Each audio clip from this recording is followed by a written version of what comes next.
Assalomu alaykum birodar azizlar. Assalomu alaykum rahmatullohi barakatuh.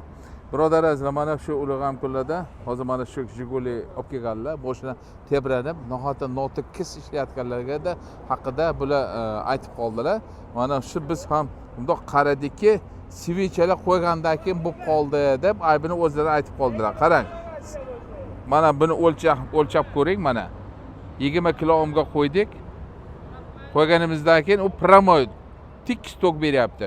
Mana har bir svichaning o'rtasida iskaragasitel bo'ladi. Ilgari nimadan uchida bo'ladi, provodalarning uchida bo'ladi iskaragasitel.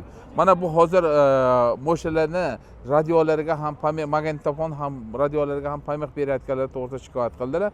Men aytdim, svichadan keyin bo'lib qolgan bu deb tushuntirdim. O'rtasiga iskaragasitel bo'lmagandan keyin bu svicha doimo televizor, nimalarga, magnitofonlarga ham pamyak berib turadi. Mana buni o'lchadik, buni endi mana bu original svichani o'lchab ko'ramiz. 20 kilo ohmda o'lchayapmiz. Nechi betda? Nechi betda qarab qo'ying. Hikmatillo. Nol ko'rsatyapti.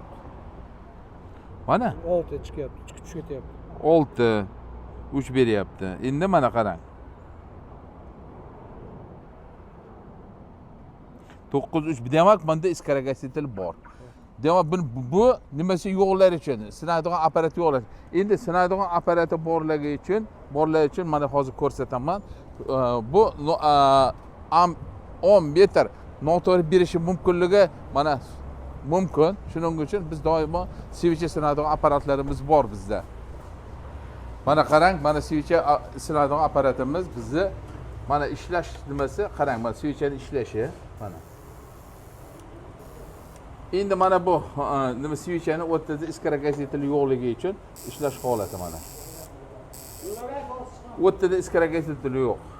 Endi mashina nihoyatda notekis ishlashiga va kompyuterlarni qo'yishiga, kompyuterlarning ichidagi uchqun chiqaruvchi nimalarni qo'yishiga sababchi bo'ladi Jigulida mana.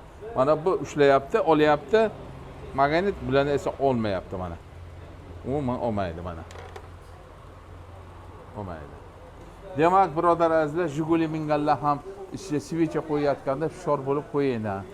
Shuning uchun biz aytamizki, sotayotganda bu faqat katta chaqadigan nimaga ham ishlamaydi bu. Haligi boshqa Jiguli tugul, boshqa ishlasa faqat bu ilgariga qadimgi nimalarga ishlaydi. Tromblorlik, karburatorlik nimalarga ishlaydi. Ishlagandan ham ular doimo wolframini qo'ydirib yuboradi kontaktlarini. Sog' bo'linglar, salomat bo'linglar. Shu to'g'risida fikr va mulohazalaringizni kutib qolaman. Sog' bo'linglar.